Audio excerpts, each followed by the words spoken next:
지난 8월 30일 구소련의 정치 지도자였던 고르바초프가 91세의 나이로 세상을 떠났습니다.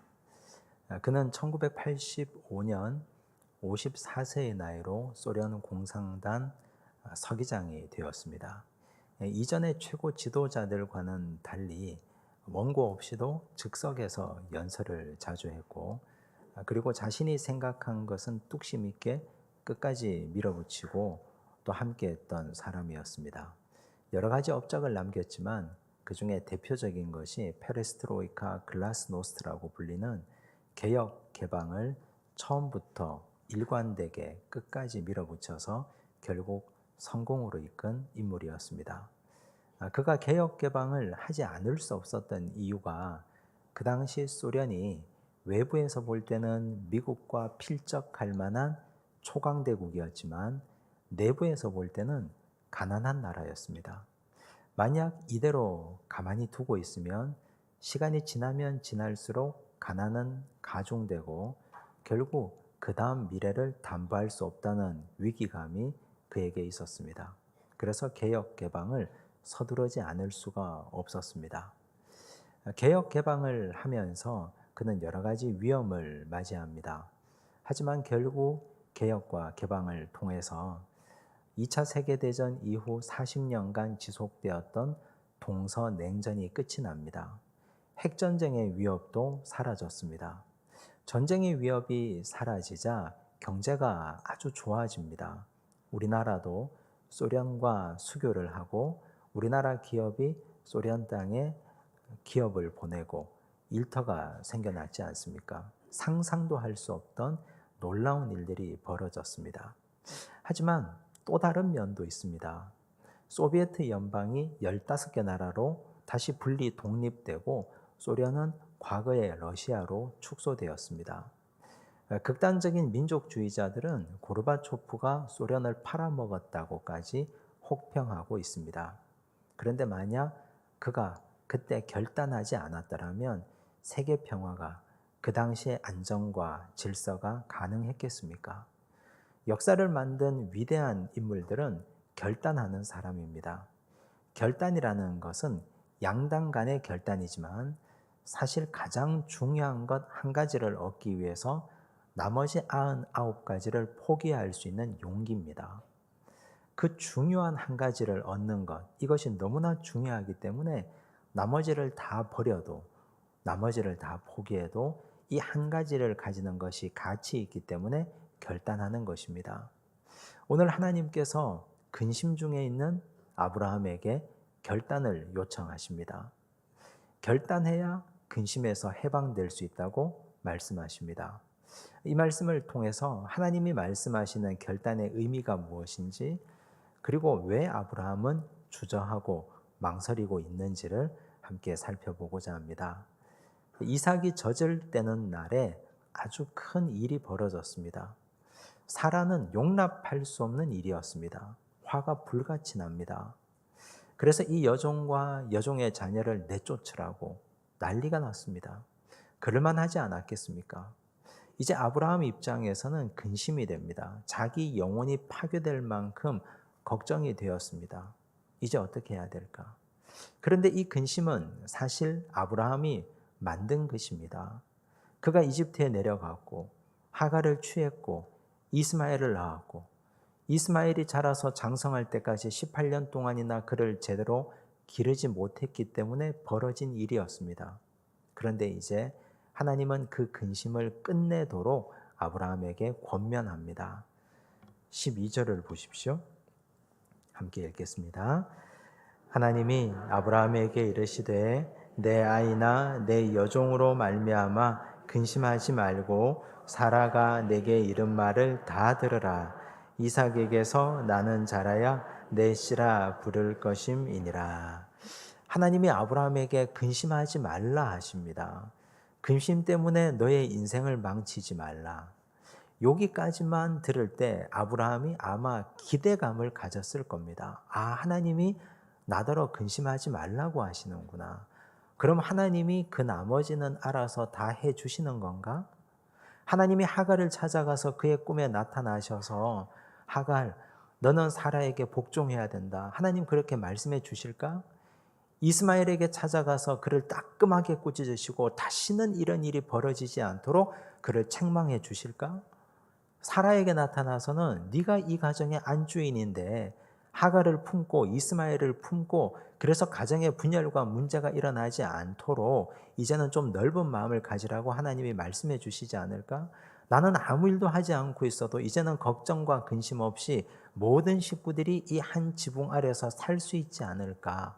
아마 아브라함은 일말에 그런 기대를 가졌을지도 모릅니다. 그런데 그건 오산이었습니다. 이미 하나님은 입장 정리가 다 끝나 있었습니다.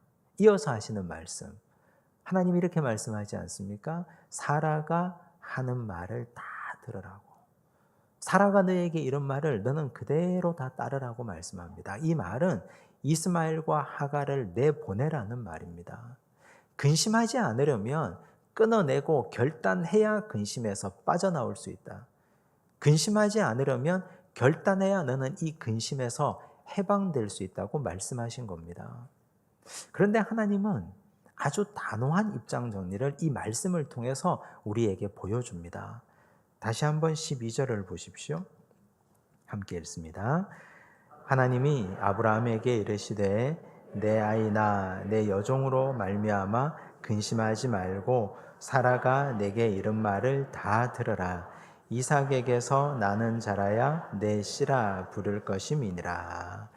하나님께서 이스마엘을 어떻게 부르고 계십니까? 아이라고 부르지 않습니까? 아이는 히브리어 나알입니다. 소년이라는 뜻입니다. 아들이라는 말이 히브리어에 분명히 있습니다. 벤이라는 단어가 있습니다. 너의 아들이라고 하나님이 말씀하시지 않고 이스마엘을 가리켜 아이라고 하나님이 말씀하셨습니다. 하나님은 이스마엘을 아브라함의 아들로 인정하지 않습니다. 아브라함은 어떨지 몰라도 하나님은 처음부터 이스마엘을 하나님의 자녀, 하나님의 약속의 자녀, 아브라함의 아들로 처음부터 인정하지 않고 계셨다는 겁니다. 하갈은 또 어떻습니까? 내 여종이라고 하나님 분명히 말씀하지 않습니까? 너의 아이를 낳아준 여자이니 너의 아내라고 말씀하지 않습니다. 하갈이 아브라함의 아내가 되고 이스마엘이 그의 아들이라면 하나님이 왜 정리하라고 하겠습니까? 여종이고 여종이 낳은 아이입니다. 하나님은 이렇게 분명히 입장 정리를 하셨습니다. 그런데 아브라함 입장에서는 이게 얼마나 불편하고 힘든 일입니까? 하나님이 좀 넓게 생각해서 그냥 살게 해 주었더라면 좋았을 텐데 하나님은 왜 이렇게 단호하게 끊어내라고 하시는가? 하나님 입장에서 보면 하나님이 이렇게 하시는데도 이유가 있습니다. 첫 번째 이유는 죄는 시간이 아무리 많이 지나도 죄라는 것을 깨닫게 하고자 하시는 겁니다. 여러분, 죄가 무엇입니까? 세상이 말하는 죄, 사회가 말하는 죄는 범법자를 죄인이라고 부릅니다. 법을 어기는 자, 사회 일반 통념과 관습과 도덕과 윤리를 벗어나서 행동하는 사람을 죄인이라고 말합니다. 그런데 하나님 앞에서 죄인은 말씀대로 행하지 않는 모든 사람이 다 죄를 범한 사람이 됩니다. 하나님께서 아브라함에게 말씀하셨습니다. 내 몸에서 날 자라야 내 상속자가 될 것이다. 한 번만 말씀한 게 아닙니다. 여러 번 말씀하셨고 다양한 방식으로 일러주셨습니다. 그런데 아브라함은 하나님의 말씀 따로 자기 행동 따로였습니다. 하나님의 말씀이 이런저런 방식으로 자신에게 주어졌지만 아브라함은 하나님의 말씀을 귓등으로도 듣지 않습니다. 죄를 지은 거죠. 결국 하갈을 통해서 이스마엘을 낳았습니다. 죄입니다. 이스마엘을 낳고 나서 13년 동안이나 이스마엘에게 푹 빠져 살았습니다. 그런데 아브라함에게는 어떤 일도 일어나지 않습니다. 예를 들어 그의 몸에 병이 든다든지 가정에 재난 상황이 닥친다든지 재산에 문제가 생긴다든지 하면 자신의 삶을 돌아봤을 텐데 회개하지 않고도 그냥 13년, 14년을 그냥 지나 보냅니다. 그러면서 양심이 무뎌집니다. 그러면서 슬금슬금 이런 생각이 벌어지기 시작합니다. 하나님이 다 잊어버리셨나? 이래도 되는가? 하나님이 내 죄를 용서하셨는가? 시간이 지나면서 죄에 대해서 무뎌집니다. 그리고 결정적인 계기가 일어납니다. 99세 때 하나님이 나타나셔서 이삭 예고를 하십니다. 그리고 100세의 이삭이 태어납니다. 얼마나 영광스럽고 놀라운 일입니까? 그런데 하나님이 이삭을 주신 건 무엇 때문에 주셨습니까? 창세기 21장 1절에 보니까 하나님이 말씀하신 대로 돌보셨고 말씀하신 대로 행하셨다고 하십니다. 아브라함과 사라의 행위를 따라 그가 잘 살았기 때문에 그 보상으로 이삭을 주신 것이 아니라 하나님의 말씀의 신실함을 보여주기 위해서 그 가정에 이삭을 주신 것 아닙니까? 그런데 아브라함은 착각했습니다. 착시 현상이 벌어집니다. 문제가 없었구나. 지금까지 이스마엘을 낳은 것, 이건 아무런 문제가 되지 않는구나. 이걸 영적인 착시 현상이라고 부릅니다. 그래서 그는 그냥 그래도 되는 줄 알았습니다. 그냥 그렇게 이스마엘과 함께 살아도 되는 줄 알았습니다. 죄를 미리 청산하지 않아도 자기의 인생에 아무런 문제가 일어나지 않기에 그는 이렇게 살아도 아무런 문제가 없는 줄 알았습니다. 하지만 하나님은 100년 전 죄도 반드시 기억하시고 그 죄 청산을 요구하시는 분입니다. 이스라엘 백성들이 출애굽하던 중에 아말렉을 만났습니다. 아말렉이 이스라엘 백성들을 괴롭힙니다. 그들 앞에 서서 그들을 죽이려 했습니다. 이스라엘 백성들은 무장도 하지 못했습니다. 모세와 아론과 훌이 황급히 산꼭대기로 올라가서 손을 들고 기도하고 젊은 여호수아가 이스라엘 백성들을 이끌고 아말렉과 전투합니다. 하나님은 이걸 기억하셨습니다. 저 악한 아말렉 내가 이 땅에서 기억조차 못하도록 없애버리겠다고. 그들의 죄를 하나님은 분명히 기억하시고 모세에게 이렇게 일러줍니다. 신명기 25장 17절에서 19절입니다. 함께 읽습니다.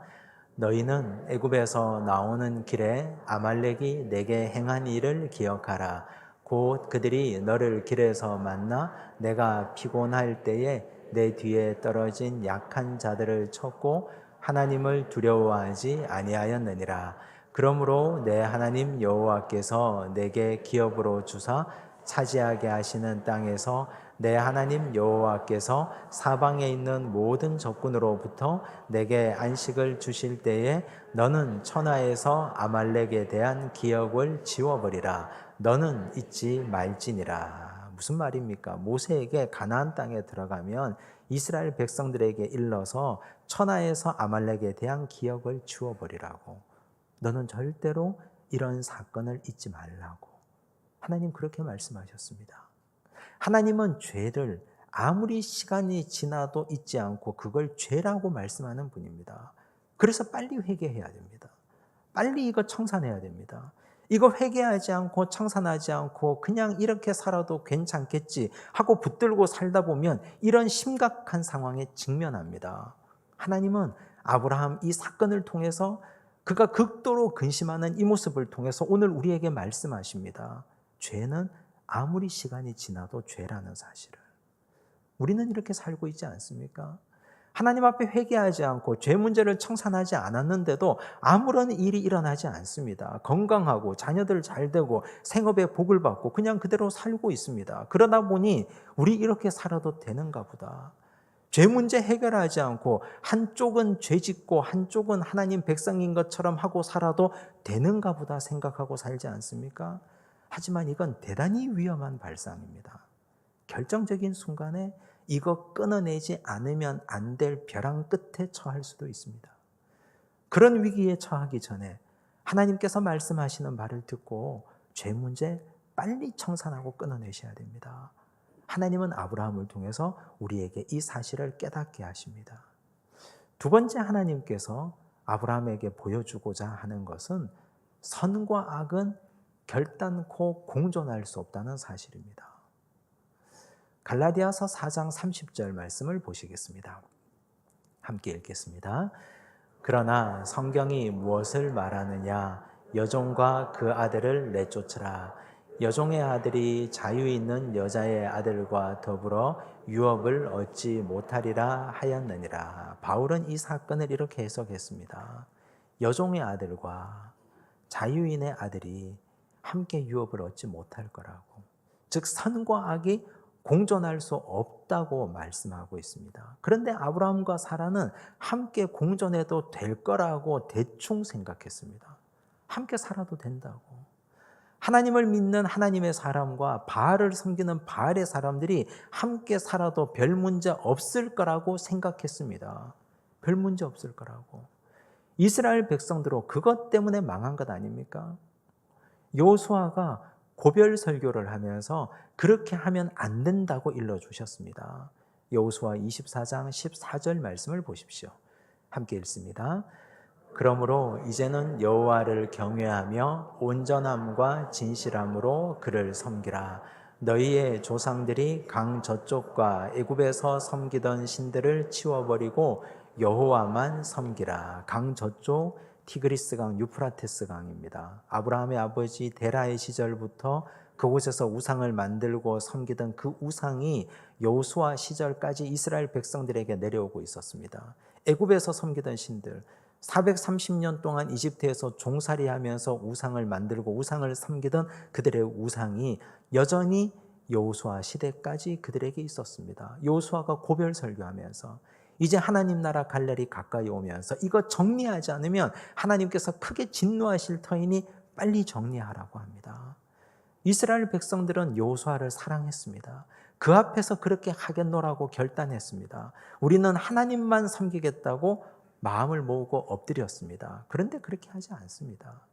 여호수아가 세상을 떠나고 그들은 다시 우상을 섬깁니다. 바알 신앙에 빠져듭니다. 사사시대가 지납니다. 왕정시대가 시작되고 사울, 다윗, 솔로몬 시대까지 분열왕국 시대까지 흘러갑니다. 여전히 그들은 하나님과 바알과 하나님과 우상을 함께 섬기며 살고 있었습니다. 하나님도 오랫동안 참고 기다렸지만 더 이상은 참아줄 수 없습니다. 심판합니다. 북이스라엘이 멸망합니다. 남유다가 심각하게 파괴당하고 멸망당합니다. 열왕기하 25장 8절과 9절 13절입니다. 함께 읽겠습니다. 바벨론 왕 느부갓네살의 19째 해 5월 7일에 바벨론 왕의 신복 시위대장 느부사라단이 예루살렘에 이르러 여호와의 성전과 왕궁을 불사르고 예루살렘의 모든 집을 귀인의 집까지 불살랐으며 갈대아 사람이 또 여호와의 성전의 두 놋기둥과 받침들과 여호와의 성전의 놋바다를 깨뜨려 그 놋을 바벨론으로 가져가고. 무슨 말입니까? 성전은 불탔고 성전에 있는 모든 기구들은 다 빼앗겼고 성도 다 불타고 없어졌다는 말입니다. 왜 이렇게 됐습니까? 이들의 국력이 약해서? 이들이 어리석고 미련해서? 그렇지 않습니다. 이들이 하나님과 우상을 함께 공존할 수 있다고 믿었기 때문에, 바알도 섬기고 하나님도 섬겼기 때문에, 그들이 하나님 앞에 정결하지 못했고 하나님 앞에 제대로 살아가지 못했기 때문에 하나님이 오래 참고 또 참고 기다리다가 결국은 심판하신 것 아닙니까?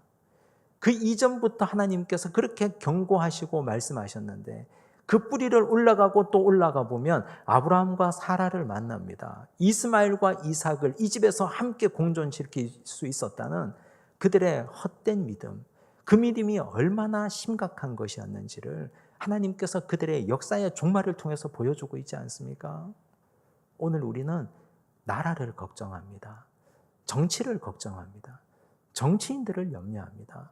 저런 식으로 정치에서 이 나라가 과연 안전하겠느냐고 말합니다. 그런데 사실 우리가 진짜 걱정해야 될 것은 교회이고 교회 안에서 신앙생활하고 있는 우리 자신입니다. 내 마음을 걱정해야 됩니다. 예수님께서 말씀하셨지 않습니까? 한 사람이 두 주인을 섬길 수 없다고, 하나님과 재물을 겸하여 섬길 수 없다고 말씀하셨는데 우리는 혹시 두 주인을 섬기고 살고 있는 건 아닙니까?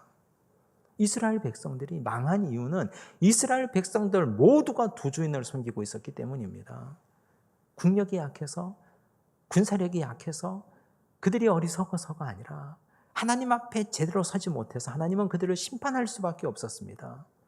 우리 안에 하나님 아닌 다른 것들이, 물질이 최고의 가치가 되고 물질을 얻기 위해서 하나님을 이용하고자 하는 욕망까지 들어와 있다면 이것 빨리 제거하지 않으면 우리 가정도 위기고 교회도 이 나라도 위기입니다. 하나님은 아브라함을 통해서 우리에게 이 사실을 보여주시고 깨닫게 하시는 것입니다. 이제 이 상황을 아브라함 입장에서 한번 생각해 보십시오. 아브라함은 하갈과 사라 다 놓기 싫습니다. 이스마엘과 이삭 함께 거주하고 함께 살고 싶습니다. 하나라도 놓아버리면 죽을 것만 같습니다. 다 붙들고 가고 싶습니다. 그래서 근심하는 겁니다. 그런데 가장 중요한 한 가지 가치를 위해서 나머지 것들을 끊어내는 것이 결단이요. 그 결단이 곧 용기입니다. 이게 하나님 나라의 가치고 하나님 나라의 법칙입니다. 예수님께서 이 땅에 오셔서 제자들에게 그 가치를 보여주시고 요구하셨고 제자들은 거기에 몸으로 자신들의 믿음으로 순종했습니다. 마가복음 1장 16절에서 18절을 보십시오. 함께 읽겠습니다. 갈릴리 해변으로 지나가시다가 시몬과 그 형제 안드레가 바다에 금을 던지는 것을 보시니 그들은 어부라. 예수께서 이르시되 나를 따라오라. 내가 너희로 사람을 낚는 어부가 되게 하리라 하시니 곧 그물을 버려두고 따르니라. 예수님의 처음 제자들 그물을 버려두고 예수님을 따랐습니다. 그물은 그들에게 어떤 의미입니까? 그물은 제자들에게 그들의 과거 전부였습니다. 수많은 사연들이 그 그물에 녹아있지 않았겠습니까? 갈릴리 호숫가에서 나고 자라고 그물을 던지면서 그 그물은 자신의 인생 전부였습니다. 좋은 기억, 힘들었던 기억, 아버지에 대한 기억, 할아버지에 대한 기억, 모든 기억이 그 그물에 온전히 녹아 있습니다. 그물은 또한 그들의 현재입니다. 그물은 그들의 현재로서 그들의 생업을 영위하게 하고 먹고 살게 하고 그들의 지금을 있게 해주었습니다. 그물은 또한 그들의 미래입니다. 미래를 꿈꾸고 가정을 꿈꾸고 결혼하고 자녀를 낳아 기르고 앞으로 잘 살 것을 꿈꾸는 그들의 미래였습니다. 한마디로 말하면 그물은 그들의 전 존재였습니다. 과거와 현재와 미래 그것을 버리고 예수님을 따랐습니다. 그런데 예수님은 불확실한 미래이지 않습니까? 예수님을 따른다고 무엇이 보장됩니까? 예수님은 검증되지 않은 목수의 아들이었습니다. 그런데 그물을 버려두고 예수님을 따랐습니다. 확실하고 가장 분명한 자신의 전 존재를 버리고 예수님을 따랐습니다. 그 결과가 어떻게 됩니까? 예루살렘 교회 지도자들이 되었지 않습니까? 예수께서 승천하시고 난 이후에 성령이 임하고 그들은 예루살렘 교회 지도자가 됩니다. 전 세계로 흩어져서 복음을 전하는 복음의 일꾼들이 되었습니다. 그냥 그물 그거 붙들고 살았더라면 갈릴리 호숫가에서 평생 동안 그물에 쌓여서 살아갈 수밖에 없었던 그들의 인생이 하나님 앞에서 쓰임받는 위대한 하나님의 동역자, 하나님의 사역자들이 되었습니다. 가장 중요한 이 가치를 위해서 자신의 전 존재를 버리고 예수님을 따랐습니다. 그리고 정말 중요한 천국 가치를 얻은 믿음의 사람들, 제자들이 되었습니다. 오늘 우리가 진실로 하나님의 백성들이라면 하나님 앞에 결단할 일이 참 많습니다. 무엇 때문에 근심하십니까? 아브라함의 근심의 이유는 놓기 싫어서 근심하는 겁니다. 포기하기 싫어서 근심하는 겁니다. 다 가지고 싶고 다 욕심내고 이스마엘도 그리고 하갈도 이삭도 사라도 함께 붙들고 살기 때문에 근심하는 겁니다. 그런데 가장 중요한 가치를 위해서 나머지 것들을 놓을 수 있는 용기, 하나님은 그걸 우리에게 요구하고 계십니다. 그러면 근심할 이유가 없습니다. 13절을 보십시오. 함께 읽습니다. 그러나 여종의 아들도 내 신이 내가 그로 한 민족을 이루게 하리라 하신지라. 이 말씀이 아브라함에게는 위로가 되었을 겁니다. 하나님께서 이제 네가 놓기만 하면 그러면 내가 이스마엘로 한 민족을 이루게 하겠다. 그렇게 말씀하셨습니다. 그런데 아브라함이 놓지 못하는 이유, 또 어설픈 휴머니즘에 빠져 있어서 그렇습니다. 그래도 내가 아버지인데, 그래도 내가 이 아이의 아버지고 이 여인의 남편인데 내가 책임지고 돌봐야 하지 않겠는가? 그런데 한번 생각해 보십시오. 하나님의 말씀대로 만약 이들을 내보내지 않는다면 이 가정에 앞으로 어떤 일이 벌어질지. 하갈과 사라는 사사건건 갈등하고 다툴 것입니다. 그 갈등과 다툼을 아브라함이 조정할 수 있습니까? 이스마엘은 지속적으로 이삭을 괴롭힐 것입니다. 이삭은 위험에 계속 노출될 것입니다. 이 위험을 24시간 따라다니면서 아브라함이 해결할 수 있습니까? 그의 근심은 갈수록 커져갈 것입니다. 하나님께서 약속하셨습니다. 내보내라. 그러면 한 민족을 이루게 하겠다. 그런데 우리는 반대로 생각합니다. 하나님, 한 민족을 이루는 걸 보여주십시오. 그러면 제가 믿고 내보내겠습니다. 한 10년 정도 데리고 있으면 이 아이를 큰 민족이 되는 그 모습을 보여주십시오. 그러면 제가 당연히 내보내겠습니다. 그런데 하나님의 나라는 그런 나라가 아닙니다. 먼저 결단하고 내보내면 그 다음 하나님이 책임지십니다. 여기에 믿음이 필요합니다. 아브라함에게 하나님은 믿음을 요구하시는 겁니다. 내보내라, 그럼 내가 책임지마. 오늘 우리가 걱정하고 염려하는 것 우선 끊어내시기 바랍니다. 죄가 죄라는 사실을 기억하고 회개하고 끊어내고 선과 악의 공존을 포기하고 끊어내면 그 나머지는 하나님이 책임지십니다. 그 믿음을 가지고 우리가 근심에서 해방되어서 그 근심의 에너지를 하나님을 향한 섬김과 하나님 나라를 위한 수고의 에너지로 바꾸어 가시기를 바랍니다. 기도하겠습니다. 하나님 아버지 감사합니다. 우리는 무엇 때문에 근심합니까? 과거에 지은 죄, 회개하지 않고 여전히 그 죄 가운데 빠져 있어서 근심하고 있었습니다. 어리석고 미련하게도 선과 악이 함께 공존할 수 있다고 착각하고 살았습니다.